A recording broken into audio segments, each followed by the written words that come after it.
Un homme de science et de connaissance, doté d'une rare intelligence. Un homme qui a donné sa vie pour la vérité. Un homme qui a laissé sa vie pour la liberté. Un homme qui s'est sacrifié pour l'humanité. Le 13 novembre 2022, il est parti trop tôt, trop brutalement. Pour le garder à jamais dans nos cœurs et dans nos esprits, pour se réapproprier son œuvre immense et la pérenniser, pour lui rendre un vibrant hommage à la hauteur de sa dimension, pour lui manifester notre reconnaissance infinie. De ses Antilles natales au Cameroun, terre de ses origines lointaines, et de partout à travers le monde, retrouvons-nous pour célébrer ce grand esprit, d'une seule et même voix, avec nos ancêtres méritants, en harmonie avec le Créateur, le Maître de l'univers. Rendons le plus retentissant des hommages à Nyusere Kalala Omotunde, le 17 décembre 2022 à Douala, à partir de 15 heures précises, à l'esplanade de la maison du parti de Bonanjo. Au programme, témoignages, intervention des membres de la famille, musique et chant, projection photos et vidéos souvenirs, signature du livre des condoléances et collations.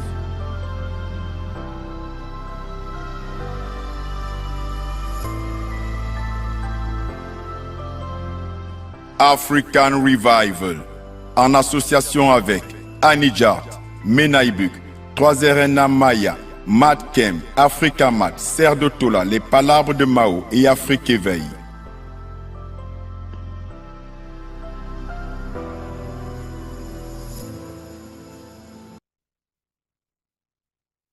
Bonsoir, bonjour, selon là où vous êtes. Je remercie la production de l'émission pour cette vidéo qui vient de passer et qui fait le lien, qui fait facilement le lien entre l'émission de la semaine dernière et celle d'aujourd'hui. Bien sûr, nous continuerons à penser à ce grand monsieur qui nous a laissés dans des conditions encore mystérieuses. Et comment on doit avancer, comme nous sommes encore parmi les vivants, on pense à lui, mais on doit continuer à vivre. Pour faire le lien encore plus dans le concret avec ce qui a été dit ici, ce qui a été fait ici la semaine dernière, notre invité d'aujourd'hui, qui n'est rien d'autre qu'un grand panafricaniste lui aussi, M. Hamzat Bakori, est là avec nous.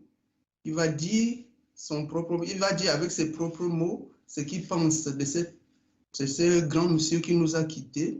Et après, nous allons continuer selon le programme qui a été établi pour aujourd'hui, c'est-à-dire la place des ancêtres africains dans la diaspora brésilienne. La parole est à toi, Hamzat. Oui, bonjour, bonjour Hermine et bonjour à toutes les personnes qui sont avec nous pour partager ce moment, qui est un moment d'hommage. Je pense que c'est important de rendre hommage à chacune de nos émissions de ce mois de novembre et au-delà à la figure de Nusire Kalala Omotunde, parce que c'est un personnage incontournable je dirais, des 30 dernières années de notre communauté, de nos humanités. C'est quelqu'un qui s'est engagé très tôt dans la revalorisation de l'identité africaine. Avant même qu'il y ait les réseaux sociaux, il était déjà actif sur ces questions-là. Il a emmagasiné énormément de connaissances. Donc pour moi, c'est l'un des plus fidèles disciples de Cheikh Anta Diop, mais avec une dimension populaire. C'est-à-dire que c'est quelqu'un qui vulgarisait énormément, qui donnait l'impression que le compliqué était simple et qui avait aussi le souci, je pense, de la pédagogie. D'ailleurs, dans les hommages qui lui sont rendus, on voit un certain nombre d'instituts ou de maisons d'édition que lui-même a fondées ou cofondées, qui montrent vraiment l'importance pour lui qu'avait la transmission du savoir. Nusire, c'est effectivement l'un des premiers noms qu'il s'est donné, qui renvoie à l'Égypte. C'est l'un des plus importants pharaons bâtisseurs, l'un des plus importants souverains de la 5e dynastie, donc qui a vraiment transformé l'Égypte pendant une certaine période il y a déjà plus de 5 millénaires. Kalala renvoie à la dimension Congo, qui là aussi est très importante, et Omotunde, donc qui renvoie aussi à cette dimension de l'enfant qui revient sur la terre de ses ancêtres. Donc là, la tradition plutôt Yoruba. Alors, il faut savoir, et c'est aussi pour cela que l'hommage prévu le 17 décembre est très important, que Kalala Omotunde avait fait le fameux test ADN qui lui avait permis de découvrir que ses ancêtres venaient du Cameroun, en tout cas de la région qui est aujourd'hui le Cameroun. Et donc cela explique pour moi le fait qu'il soit important que le Cameroun soit le lieu d'hommage, le lieu où son cas, comme on dit, va être honoré et vivifié, et qu'on puisse aussi continuer à diffuser ses travaux. Il a écrit un certain nombre d'ouvrages, une vingtaine, des vidéos qui ont des dizaines, des centaines de milliers de vues, et aussi, je dirais, sa mémoire, parce qu'il est de ceux qui ont contribué à éveiller énormément de personnes. Moi, la dernière rencontre que j'ai eue avec lui avait eu lieu au mois d'août au Bénin, à Cotonou. À la mi-août, nous nous étions retrouvés pour un déjeuner de travail et nous avions convenu d'organiser dans les prochaines années une activité au Bénin qui allait être une activité tournante. Une année sur un modèle scientifique et l'année suivante sur un modèle entrepreneurial. Et donc, on avait commencé à jeter les bases de cette collaboration. Les camarades au Bénin étaient ravis de nous voir réunis autour de ce projet. Et puis, le destin, on a décidé autrement, en nous l'enlevant effectivement de manière assez brutale le 13 novembre dernier. Brutal parce que c'est un homme qui était plein de vie, qui était très, comment dire, bienveillant, accessible, populaire. Donc évidemment, c'est quelque chose qui choque énormément de personnes et puis surtout jeunes. En tout cas, il avait encore beaucoup à donner. Et c'est effectivement un choc dans la communauté. Et donc, je voulais effectivement, en tout cas, je vous remercie en tout cas de me permettre en ouverture de cette émission de dire ces quelques mots en hommage à Kalala Omotunde. Merci, c'est vraiment une nécessité. Je crois qu'il y a des deuils qu'on ne fait pas en un jour. Comme je l'ai dit la dernière fois dans cette même émission, nous devons plutôt apprendre à vivre avec, parce que penser à lui avec beaucoup de tristesse risque de faire en sorte qu'il pense à nous au lieu de continuer son chemin vers le monde des ancêtres, car de ce monde des ancêtres, il a beaucoup à nous donner. De toute façon, il ne peut plus rien nous donner sur le plan matériel et au jour le jour, comme il le faisait avant. Ça, c'est fini. Donc maintenant, je crois que nous devons adresser plutôt des pensées positives, des pensées, prier chacun à sa manière, vraiment pour qu'il soit à sa juste place, qu'il soit très vite à l'aise là-bas, de façon à pouvoir nous aider.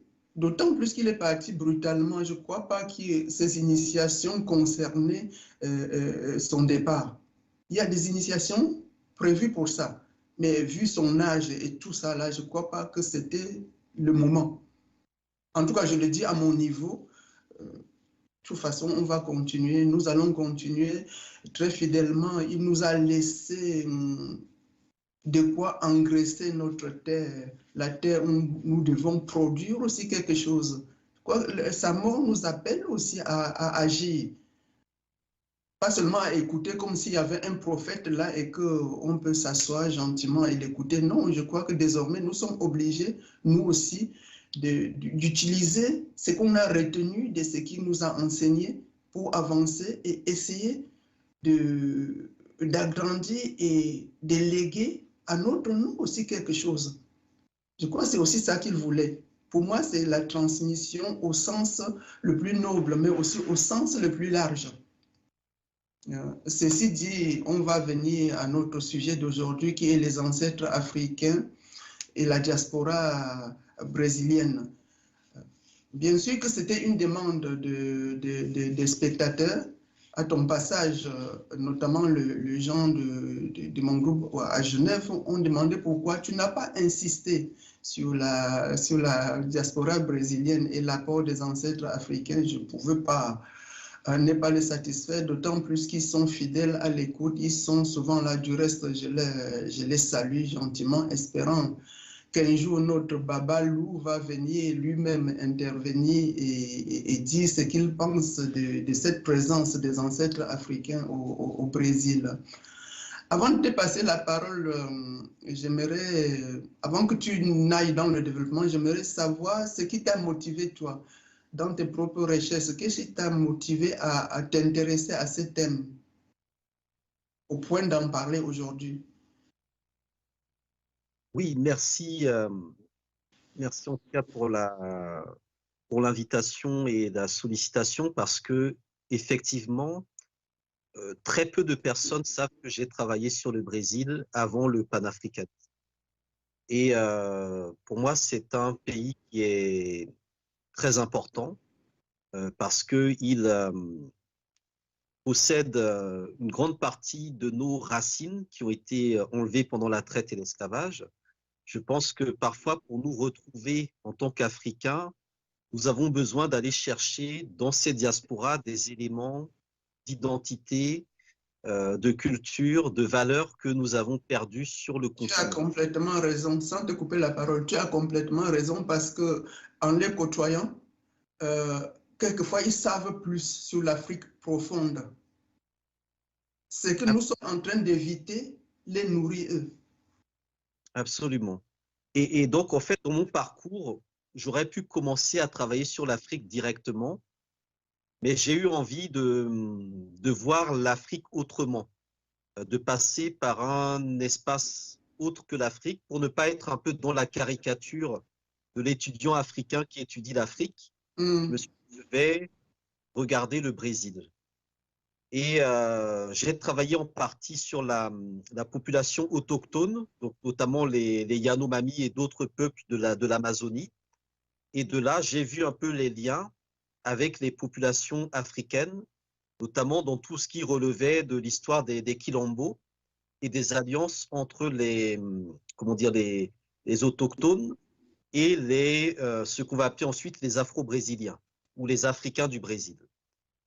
Et c'est cette histoire-là qui m'a intéressé parce que le Brésil est souvent présenté comme le pays du métissage, etc. Bon, moi, j'avais envie de voir un peu plus les questions d'identité autochtone et africaine et de les relier ensuite au fait que je suis né au Bénin. Et au Bénin, nous avons une importante communauté de ce qu'on appelle les Agoudas. C'est-à-dire que ce sont des descendants d'Africains déportés au Brésil qui sont ensuite, dont les descendants sont revenus ensuite au Bénin, aussi un peu au Togo, aussi un peu au Nigeria. On les appelle les retornados. Et au Bénin, vous trouvez beaucoup de familles qui ont des noms brésiliens, les Da Silva, les oui, Da Silva, oui. Almeida. Almeida, dans Oui. toute cette partie de l'Afrique. De Souza. De Souza, exactement. Et ce sont souvent des histoires très, très passionnantes, très intéressantes. Plus le fait que, bon, dans mon enfance et dans mon adolescence, bon, comme beaucoup d'autres enfants, bon, j'ai grandi dans un pays où au niveau de la télévision, on avait les telenovelas brésiliennes. Et Oui. dans les telenovelas, il y avait les histoires de Quilombo. Donc, on nous parlait tout le temps du Brésil, mais bon, voilà. Et c'est cette idée que quand on est en Afrique, on n'imagine pas qu'il y a des millions d'Africains qui sont aussi au Brésil, aussi aux États-Unis, etc. Et donc, c'est un peu cet aspect-là que je voulais, c'est un peu ces éléments-là en termes de ressenti, mais vraiment de ressenti, de sensation, de feeling, comme on dit, qui ont fait que j'ai regardé vers le Brésil en premier lieu dans le cadre de mes travaux et de mes recherches, notamment en master, donc maîtrise d'histoire sur le Brésil, l'histoire moderne et contemporaine du Brésil, qui va vraiment jusqu'aux années 80 et la chute de la dictature au Brésil. Une Ah, chute dans laquelle les Afro-Brésiliens ont joué aussi un rôle très important en termes de mobilisation. Et donc, c'est un peu ce cheminement qui fait que la question afro-brésilienne a fait partie assez tôt de mes centres d'intérêt, de mes préoccupations. merci. Mais en tant qu'historien, est-ce que tu as un peu recensé les vagues, pas les vagues, les vagues, pardon, les vagues de migration, parce que on nous a souvent dit que selon la vague de migration, la pratique spirituelle n'était pas la même. Du moins, il ne portait pas la même chose dans la mesure où certaines personnes devaient venir d'une région précise de l'Afrique avec le culte qui n'est pas le même, en tout cas dans la forme pratique, j'entends. Je ne sais pas si tu as, c'est pas si tu as eu l'occasion de recenser quelques vagues de migration. Oui, Et oui. Alors, effectivement, le cas du Brésil est intéressant parce que déjà, c'est le pays qui a reçu le plus grand nombre d'Africains déportés en captivité. Donc, le Brésil, c'est vraiment un pays qui est totalement irrigué par le sang, par la culture, par la langue, la gastronomie, l'histoire africaine. Donc ça, c'est un premier élément. Le deuxième élément, c'est que la traite, donc la déportation d'Africains du continent vers le Brésil a duré tout au long du 19e siècle parce que la traite était interdite dans l'hémisphère nord mais continuait dans l'hémisphère sud. Et elle continuait directement depuis le Congo, la région du Congo et de l'Angola, vers le Brésil. Ça veut dire qu'avant le 19e siècle, la majorité des influences qu'on pouvait trouver au niveau du Brésil venaient plutôt de la partie de l'hémisphère nord, donc on va dire la côte ouest africaine, Ghana, Togo, Bénin, Nigeria, jusqu'à la fin du 19e siècle. Et quand la traite est interdite dans cette partie du continent africain, ça passe vraiment au niveau directement du Congo et de l'Angola. Donc la majorité des influences africaines qu'on peut trouver au Brésil viennent du Congo et de l'Angola parce que généralement, les influences les plus importantes sont toujours les dernières. C'est-à-dire que comme dans le dernier siècle de traite et d'esclavage au Brésil, on a fait venir majoritairement des Africains qui venaient de la région Congo et Angola, mais les influences majoritaires et contemporaines sont du Congo et de l'Angola. Ça, c'est un premier élément. On le retrouve notamment dans, je dirais, les parallèles linguistiques entre le Kikongo, le Chiluba et différentes langues qu'on trouve en RDC, dont on trouve des mots dans les pratiques spirituelles, liées au candomblé ou à l'Umbanda. Un autre élément, c'est la gastronomie. Là aussi, on a des référents et des équivalences qui sont importantes dans ce contexte. Avant que tu passes à la phase suivante, est-ce que c'est le peuple parti de cette région se sont installés à une région précise au Brésil? Alors oui, il y a la région de Salvador, de Bahia, Oui. la région du Nord-Est a été la plus impactée. Alors il faut savoir que c'est aussi la question du pouvoir central brésilien. Il y a plusieurs capitales, Salvador, Rio, aujourd'hui Brasilia.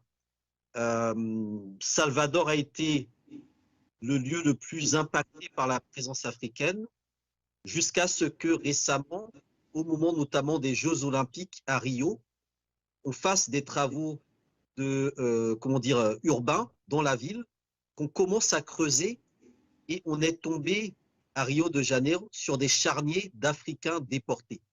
C'est-à-dire qu'on s'est rendu compte qu'en réalité, Rio a été peut-être plus africaine que Salvador de Bahia, mais la particularité de Rio, c'est que comme le pouvoir politique était là-bas, il fallait faire ce qu'on a appelé le blanqueamiento. Il fallait blanchir la ville de Rio. Et donc, on a fait disparaître un certain nombre de traces afro pour que l'identité carioca ne soit pas liée à l'Afrique. Mais dans le cas de Salvador de Bahia, qui n'était plus la capitale, la présence africaine est restée visible. Donc ça aussi, c'est un élément qui est très particulier, c'est la manière dont le pouvoir colonial efface la présence africaine, puisqu'on sait aussi que après l'abolition de l'esclavage, le Brésil va mettre en place une politique d'immigration de Japonais, d'Allemands, etc., pour faire disparaître, en tout cas mettre en minorité l'élément démographique africain. Donc on sait vraiment que c'est au niveau du Nord-Est, la région aussi de Pernambouc, que la présence africaine a été la plus concentrée. C'est là aussi que se trouvaient évidemment la plupart des fazendas, des senzalas, c'est-à-dire tous les lieux de plantation, d'usines, de production du bois, de la canne à sucre, du café, du coton, etc., qui nécessitaient la présence africaine. Donc c'est vraiment une cartographie qui fait que la présence africaine est effectivement concentrée dans des lieux particulier au niveau du Brésil.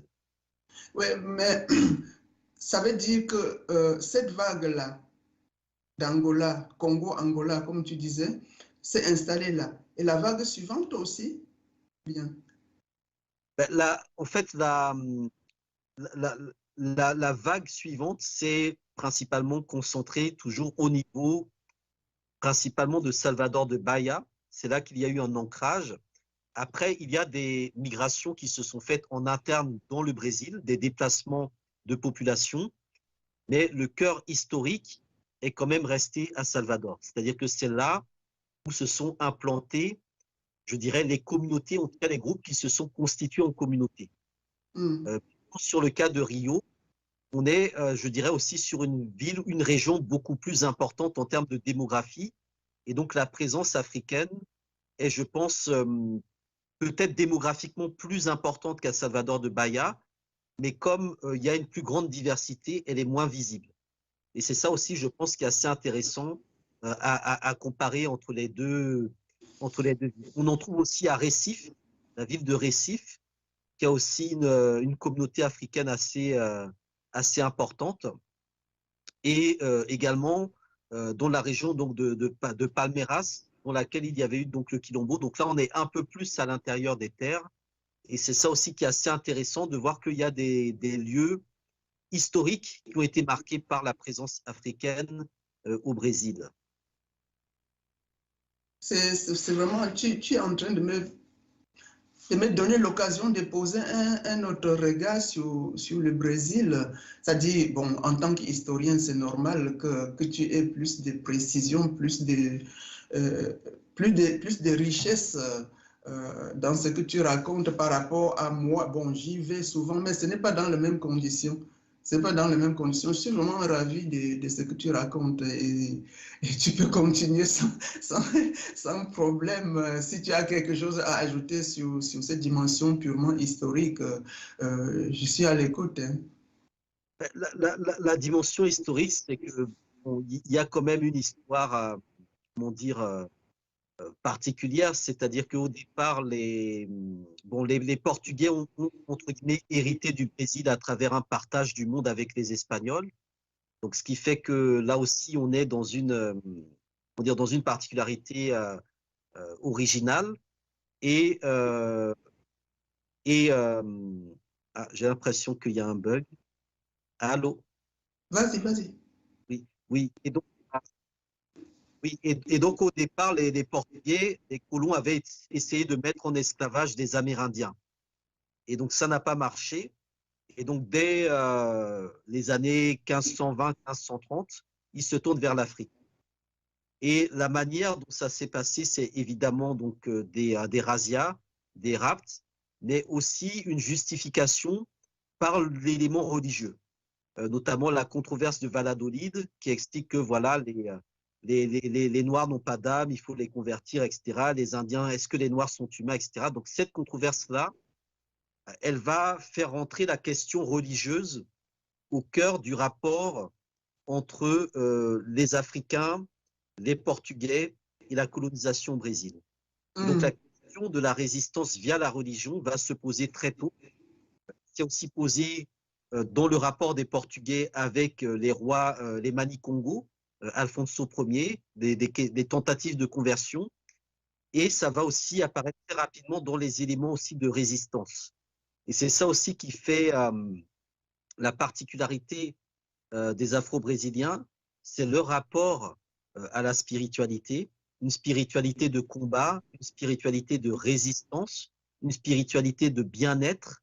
Là aussi, c'est quelque chose qui est très particulier, le fait d'avoir des nations, parce que la particularité des Africains au Brésil, c'est qu'ils ont été, comment dire, culturellement pas détruits, mais enfin, ils ont été ethniquement détruits, mais ils se sont reconstitués en nations au niveau du Brésil. On appelle les nations Congo, les nations Aja, etc. Et dans ces nations-là, ils ont repris des cultes que leurs ancêtres pratiquaient en Afrique. Et ça, c'est lié justement à l'élément religieux. Parce que l'approche religieuse des Portugais était, entre guillemets, une approche moins radicale que les Américains, que les Nord-Américains. C'était de laisser, ou en tout cas de permettre ou de faciliter, ou en tout cas de ne pas contrecarrer la possibilité pour les Africains de calquer leur divinité sur les saints catholiques. Et c'est dans ce contexte-là que les résistances afro-brésiliennes vont redéployer des imaginaires et des spiritualités et vont pouvoir, je dirais, constituer quelque chose qui pour moi est très structuré, c'est-à-dire qu'on a des vraies religions africaines au Brésil. Et ça, c'est un élément, je pense, qui est particulier, qui est unique et qui est très significatif. C'est impressionnant. Hein. C'est vraiment impressionnant. Tu vois, tout à l'heure, quand je parlais des différentes vagues, c'est parce que du fait même que ces Africains ne parlaient pas la même langue à la base, hein, ils se rencontrent quelque part et forment quand même un noyau de quelque chose qui dure dans le temps. Tu vois. C'est parce que c'est la force de croyance qui était forte, qui était aussi importante, ou bien celle de résistance, ou bien tout simplement l'instinct de survie. Je sais pas comment on peut expliquer ça. Comment on peut expliquer que quelqu'un qui vient d'une manière asservie, il est séparé de tout, il est isolé de tout ce qui peut lui... Il y a déjà la mer qui fait vraiment une barrière géographique impressionnante. Et il paraît qu'à leur arrivée, on séparait ceux qui ne parlent pas ceux qui parlent de la même langue pour les isoler davantage. Mais ils ont quand même réussi à mettre sur place cette force qui alimente le peuple brésilien. Et vraiment, c'est épatant. On ne sait pas comment tu expliques ça. Je ne sais pas si on peut même expliquer. En fait, tu as donné, je pense, plusieurs éléments, c'est-à-dire qu'il y a à la fois l'instinct de survie, ça c'est un premier élément. Deuxièmement, il y a le fait quand même de retrouver de l'autre côté ou même de traverser avec des semblables. Donc on voit disparaître justement les identités, les affinités linguistiques. Et la survie nécessite de comprendre celui qu'on pouvait percevoir entre guillemets comme étranger en Afrique. Il devient véritablement notre frère ou notre sœur. La difficulté, les liens se construisent. Et je dirais qu'il y a aussi, comment dire, le fait que la dimension raciale au Brésil est assez particulière. Le Brésil n'est pas une colonie contrôlée par une forte puissance occidentale qui avait vraiment clarifié la question de la race. Et ça aussi, c'est un élément, je pense, qui a permis peut-être de mieux résister, de mieux conserver justement l'identité africaine. Le fait aussi qu'il y ait eu des kitbous, c'est-à-dire vraiment des lieux de refuge dans lesquels on a pu conserver une certaine pureté. Je pense aussi c'est quelque chose qui a joué. Et le fait qu'il y a tellement d'Africains qui ont été déportés au Brésil que même si on sépare les gens les uns des autres, c'est impossible de ne pas reconstituer des familles là-bas. Et pour moi, ce qui est vraiment marquant avec la question des Afro-Brésiliens, c'est la manière dont ils ont reconstitué des nations, des communautés, des lignées, des temples, des fraternités, des sororités, dans lesquelles ils ont prié le panthéon Yoruba, donc les orishas, les différentes divinités, auxquelles ils donnaient justement de la valeur et de la force symbolique. C'est-à-dire que la question de la foi, je pense qu'elle est. Le Brésil, c'est un pays très croyant, très croyant. Ça, je sais. Je sais. Dans le cas des Afro-Brésiliens, qui ne sont pas les Africains dans les églises évangélistes, etc., il y a quelque chose de très fort dans le Condomblé, dans l'Ubanda, dans des pratiques comme la capoeira, dont on sait l'origine, voilà, danse, arme de résistance. Tous ces éléments-là, je pense, font qu'il y a une culture qui s'est créée. Et cette culture, elle est extrêmement riche, très intéressante. Et elle continue, je pense, à être vraiment tournée vers, vers la revalorisation de l'Afrique. Et donc, je pense que c'est un peu tous ces éléments-là qui jouent, plus le fait que vraiment l'esclavage et la traite ont duré très longtemps au Brésil. Donc, il y a vraiment une imprégnation qui est très forte. Et après l'abolition, les luttes afro-brésiliennes ont continué contre les discriminations, puisqu'on ne le dit pas, mais il y avait un peu l'équivalent de ce qu'on trouvait aux États-Unis. Il y avait des formes de ségrégation qu'il a fallu faire tomber progressivement et qui ne sont pas totalement toutes tombées aujourd'hui. Et puis aussi un racisme. Voilà, celui qui a écrit, Gobineau, l'essai sur l'inégalité des races humaines, il l'a fait après un voyage au Brésil, en disant que ce qui est en train de détruire la civilisation au Brésil, c'est le sang des Noirs, des Nègres, etc. Donc il y a une continuité. Voilà, ce n'est pas pour rien que, bon là nous sommes le 27 novembre, mais dimanche dernier, le 20 novembre, c'est le jour de la conscience noire. C'est-à-dire que c'est le jour vraiment où au Brésil, on célèbre cette histoire-là, nos racines africaines, notre culture africaine, en référence à la figure de Zumbi, donc, qui était le grand résistant à la tête du Quilombo de Palmarès, et qui, donc un 20 novembre, s'est fait, arrêter et décapité pour avoir mené une révolte. Pour également citer la révolte des Malais au 19e siècle, dans les années 1830, où là, on a des Africains qui sont présentés comme étant musulmans, qui ont justement, autour de la religion commune, l'islam, lancé une des plus grandes révoltes de l'histoire du Brésil.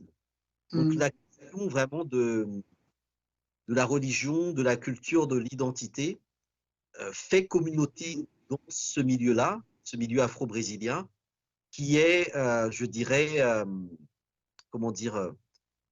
vraiment très intéressant à étudier, à observer, parce qu'il s'inscrit vraiment dans une histoire de dignité et de conservation des valeurs ancestrales. Donc c'est un peu tous ces éléments-là de lignée, d'initiation, de transmission qui me semblent très importants à observer.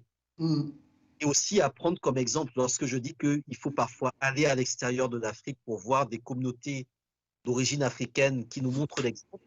Il faut reculer pour mieux voir, quoi. Exactement. Je pense que dans cette communauté afro-brésilienne, il y a des choses très intéressantes à apprendre.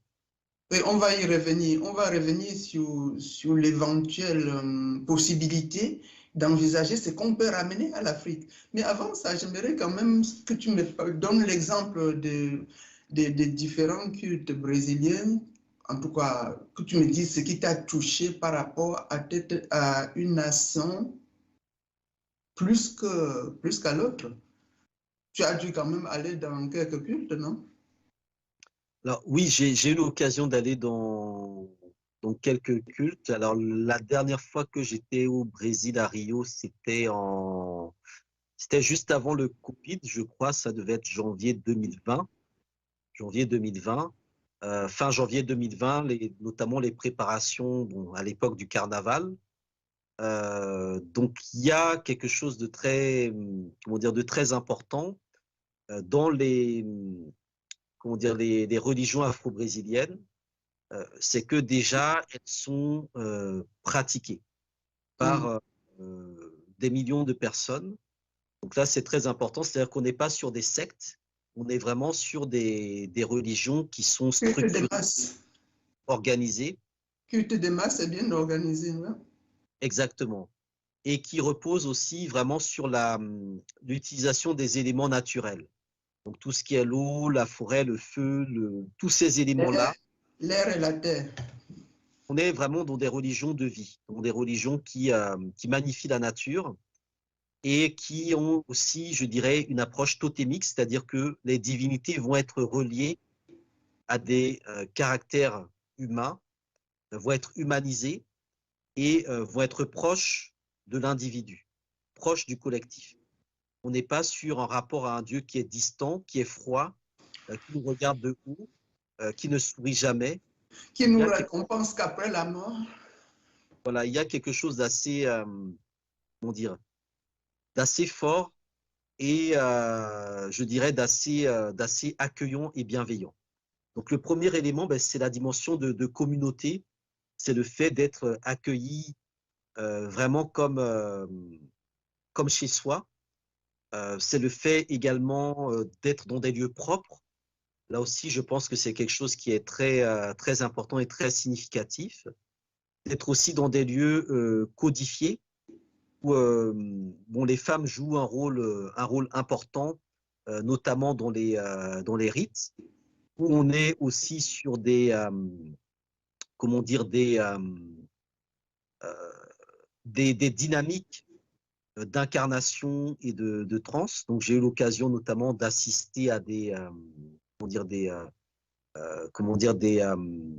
phénomènes de transe dans le cadre de mes études. Donc, ça, c'était il y a bien plus longtemps. Une parenthèse, tu as été en transe au moins une fois, j'espère.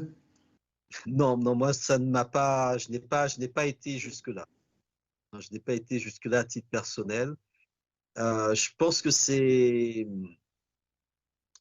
un état auquel il faut être préparé. J'ai vu des personnes qui l'ont été et ça peut être brutal, ça peut être assez violent. Dans le candomblé, non? Pardon? Plutôt dans le candomblé que dans l'Ubanda, non? Oui, plutôt dans le candomblé que dans l'Ubanda, effectivement. Donc là, on a aussi, je dirais, comment dire, l'idée aussi d'avoir vraiment une diversité de divinités. Je pense que c'est quelque chose qui est intéressant, qui fait que chacun peut s'y retrouver, tout en ayant à la naissance un orisha qui est désigné. Le fait aussi qu'il y ait vraiment une histoire de cette religion, une histoire du candomblé. Là aussi, c'est un point, je pense, très intéressant qui permet, comment dire, d'humaniser la chose. Donc, c'est plus vraiment cet espace-là que j'ai eu l'occasion, on va dire, de fréquenter. Pour ce qui est de l'Ubanda, qui est, je dirais, moins, je ne vais pas dire moins populaire parce que c'est différent, peut-être moins élitiste sous certains aspects. Mais là, j'ai pas eu l'occasion, en revanche, de participer, comment dire, à des cérémonies parce que c'est parfois plus compliqué, je dirais, à intégrer que le candomblé, qui est quand même le culte qui a davantage pignon sur rue, si on peut dire les choses ainsi. C'est cool. Et ce que j'aime avec toi, c'est que je suis prête à t'écouter pendant des heures. Et vraiment, tu as toujours eu cette précision dans ce que tu racontes. Et avec des mots simples, tu nous fais vivre des tranches de ta propre expérience de vie, etc. Et c'est toujours enrichissant puisque tu n'as pas fait ça pour toi, même si ce sont des tranches de ta vie. C'est un apprentissage que qui peut alimenter ce que tu as à transmettre aux autres. Et ça, vraiment, tu le fais si bien. Tu le fais si bien, mais il va falloir qu'on pense aussi à la fin de l'émission. Ma dernière question serait, qu'est-ce qu'on peut, à partir de cette expérience que tu as eue, qu'est-ce que tu crois espérer un jour ramener en Afrique? Pas toi seul, hein? Parce que tu parles de divinités. C'est sûr que quelque part, elles nous entendent aussi, elles peuvent nous inspirer. Et si c'était le cas, ce serait, pour toi, ce serait quoi en premier? Essayer de ramener quoi en Afrique aujourd'hui? Pour qu'on récupère, pas récupérer, pour qu'on partage avec les Brésiliens, parce que pour finir, s'il y a un monument, là, les Brésiliens ont construit ces monuments avec du matériel venant de l'Afrique. Mais si on devait faire le voyage retour, la porte de retour à Ouida, qu'est-ce que nous devons avoir pour passer cette porte de retour à Ouida et que l'Afrique profite davantage de ce qui vient de toute façon de l'Afrique? Parce qu'aujourd'hui, on n'en profite pas tellement. Hein. Non, effectivement. Je pense que l'intérêt des Afro-Brésiliens, c'est qu'ils ont, comment dire, ils ont réussi à faire ce qu'eux appellent un syncrétisme, mais ils ont réussi à fusionner plusieurs cultures, plusieurs identités en une vraiment culture afro-brésilienne, une communauté afro-brésilienne. Donc pour moi, c'est quelque chose de très intéressant. Ils ont également réussi à élever l'ancestralité au rang et au stade de référence communautaire et culturelle. Donc là aussi, je crois que c'est un point qui rejoint un peu donc la boucle, hein, puisque quelqu'un comme Kalala Omotunde a beaucoup travaillé justement sur la question de l'ancestralité africaine. Oui. Plus tourné entre la Caraïbe et l'Afrique. Je crois qu'il n'a pas tellement touché le cas du Brésil, mais qui est aussi très intéressant à ce niveau-là. Très. Aussi la question, je pense, de l'écriture et de la science, parce qu'on est aussi dans des approches qui sont scientifiques, sur la numérologie, sur la cosmogonie, sur les mathématiques, qui est aussi un des autres thèmes, hein, qui étaient ceux de Kalala Omotunde. On a des sciences, on a des connaissances qui sont parties, comment dire, dans le cas de la traite et qu'on retrouve aujourd'hui au Brésil et qu'il faudrait qu'on se réapproprie aujourd'hui. Et puis aussi, je pense, comment dire, une approche plus de diplomatie culturelle pour être aussi dans le concret sur le plan politique, parce que le Brésil est un pays qui joue un rôle en Afrique. Mais il faudrait que ce soit cette diaspora, cette communauté afro-brésilienne qui soit valorisée et promue dans ce type de partenariat-là. Je pense que c'est important que des Afro-Brésiliens soient aussi en position de pouvoir, de puissance à des postes de responsabilité au Brésil pour incarner davantage de manière peut-être plus honnête et plus authentique les relations entre les pays africains et le Brésil. Donc ça, c'est quelques-uns des éléments, je pense, qui seraient intéressants à mettre en avant et travailler ce qui relève, je pense, vraiment de la diplomatie culturelle entre les peuples. Bon, et il y a cet aspect-là qui n'est pas négligeable, mais nous devons aussi encourager les motivations des groupes, comment on appelle ça, de société civile, c'est-à-dire ceux qui, à travers une sorte de, comment je peux dire ça, d'affinité, hein, se sentent capables d'apporter quelque chose en Afrique au nom d'un petit groupe. Ça peut aussi partir de là. Et bien sûr, au niveau où tu en parles, ça vaut la peine. Ça vaut la peine si ça doit être cautionné un jour, si ça doit aller plus loin. Il faut que ça soit impliqué dans un programme politique approprié. C'est certain. Et on arrive très vite à la fin de l'émission. Qu'est-ce que tu as comme conclusion à nous donner? Non, mais effectivement, le point que tu soulignes, c'était d'ailleurs le motif de mon dernier voyage juste avant le Covid, hein, c'était de discuter avec l'ancienne conseillère sur les questions afro-brésiliennes de l'ancienne présidente Dilma Rousseff pour voir comment on pouvait comment dire, renforcer les liens entre le Brésil et le Bénin, notamment entre les étudiants des deux pays. Je pense qu'aujourd'hui, bon, le Brésil va rentrer dans un nouveau cycle politique ou revenir dans un cycle politique intéressant. Un pays qui a financé au moment la traduction de l'histoire générale de l'Afrique, parce qu'ils savent qu'ils doivent aux Africains. Donc, je pense que c'est à nous aussi, Africains, de comprendre et de connaître l'histoire de ce pays pour voir comment en tirer profit de manière réciproque, que ce ne soit pas dans un sens unique, mais que des deux côtés, on fasse un pas l'un vers l'autre en passant par cette communauté afro-brésilienne pour resserrer les liens entre les deux parties de l'océan Atlantique qui sont très proches. Bon, je prends une autre géographie. Moi, j'ai eu l'occasion, il y a peut-être 8 ou 9 ans, de voyager en Colombie. Et juste après ce voyage en Colombie, j'allais au Cameroun. Et je peux vous dire que les paysages, les profils des populations, c'est quasiment les mêmes. Là, on a l'impression que c'est la même chose. Donc là aussi, l'africanité au Brésil, en Amérique du Sud de manière générale, elle est très intéressante à étudier et à découvrir. Merci. Pour ma part, avant de conclure cette émission, je la dédie à mes frères et sœurs de Vernier. Ils vont se reconnaître. Je remercie la radio Dédé qui chaque fois annonce l'émission. Je remercie aussi tous les membres de ce groupe, notamment ceux qui disent leurs mots, ceux qui m'envoient des questions et des critiques.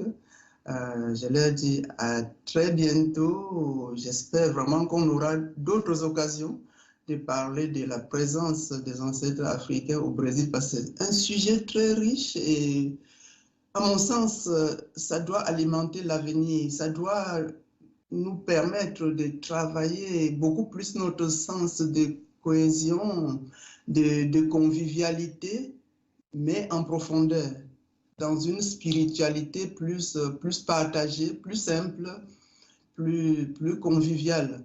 Bon, merci à tous et à très bientôt.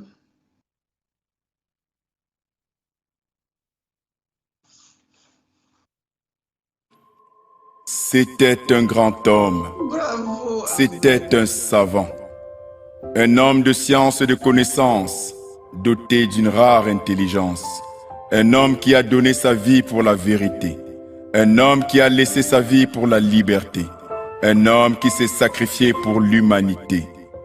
Le 13 novembre 2022, il est parti trop tôt, trop brutalement. Pour le garder à jamais dans nos cœurs et dans nos esprits, pour se réapproprier son œuvre immense et la pérenniser, pour lui rendre un vibrant hommage à la hauteur de sa dimension, pour lui manifester notre reconnaissance infinie. De ses Antilles natales au Cameroun, terre de ses origines lointaines, et de partout à travers le monde, retrouvons-nous pour célébrer ce grand esprit, d'une seule et même voix, avec nos ancêtres méritants, en harmonie avec le Créateur, le Maître de l'univers. Rendons le plus retentissant des hommages à Nyusere Kalala Omotunde, le 17 décembre 2022 à Douala, à partir de 15 heures précises, à l'esplanade de la maison du parti de Bonanjo. Au programme, témoignages, intervention des membres de la famille, musique et chant, projections photos et vidéos souvenirs, signature du livre des condoléances et collations.